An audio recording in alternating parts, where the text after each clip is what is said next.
carefully focus on the past, regretting things that cannot be changed. When you attend carefully to the quality of your thoughts, you might easily conclude that most of them serve little constructive purpose in our lives. Because of the mind's overproduction of unwholesome thoughts, it redounds to our benefit to be able to respond appropriately and immediately when such thoughts arise.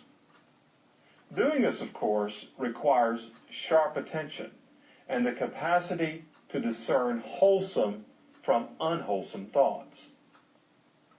Unfortunately, the unskilled mind finds this difficult to do. Just as the untrained mind has difficulty even knowing when it's absorbed in thought, it finds it hard to know when a thought is edifying or corrosive.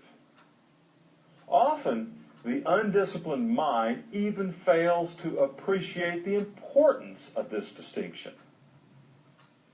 An apocryphal anecdote from the life of Sigmund Freud puts this difficulty in an amusing light. Freud supposedly asked one of his patients if she were ever troubled by lustful thoughts. "No," she replied, "I rather enjoy them." The mindfulness tradition offers very specific ways of identifying harmful thoughts and enables us to see why they are problematic. According to this tradition, an unwholesome thought is one that is not conducive to freedom and happiness, but rather promotes suffering. Conversely, wholesome thoughts diminish suffering and foster happiness and freedom. Unwholesome thoughts may be recognized by certain telltale traits.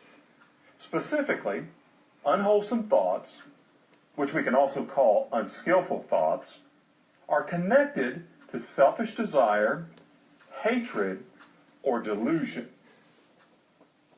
Thoughts associated with selfish desire are predicated on our voracious appetite for pleasure. An unwholesome thought of this sort may prompt us to act or speak in a way that provides us with momentary gratification. A thought might arise suggesting that we make a witty remark at the expense of a friend to make us appear clever and funny. Thoughts of hatred arise out of feelings of aversion or our desire to avoid unpleasant experiences. Whereas thoughts based on selfish desire draw us toward an act that we believe will give us pleasure, thoughts associated with hatred repel us from people or situations we think will cause us pain or make us feel uncomfortable.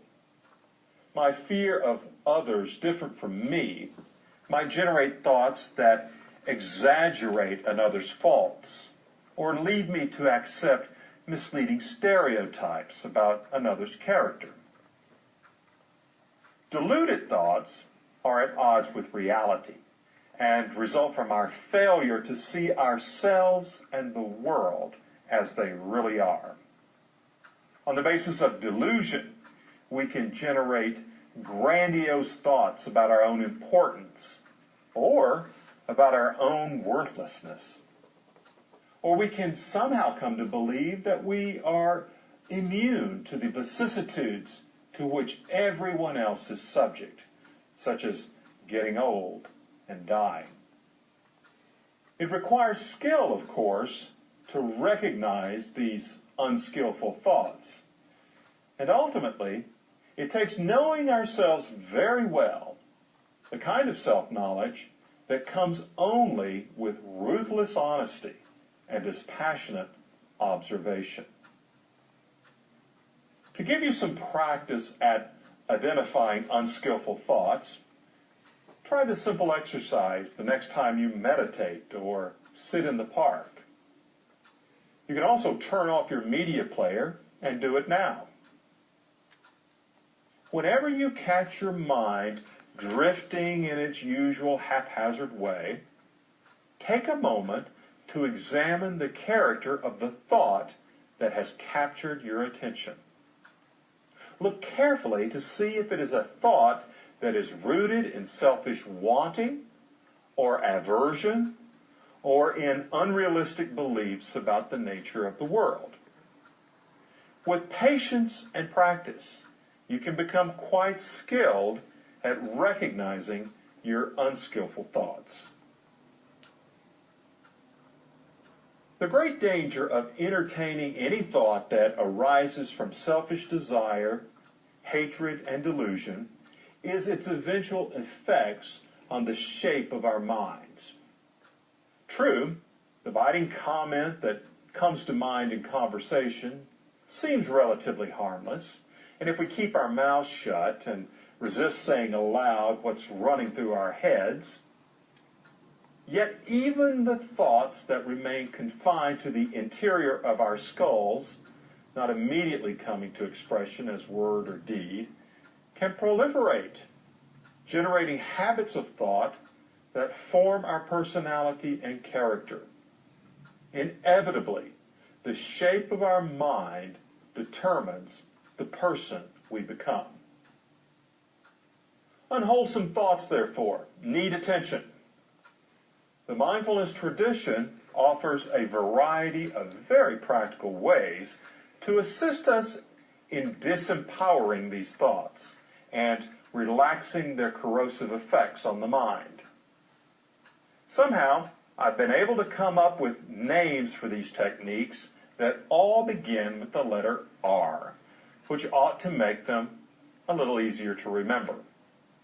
They're all forms of that other R word we've been brandishing about, relinquishment. And they're all dependent on our ability to recognize an unwholesome thought when it arises.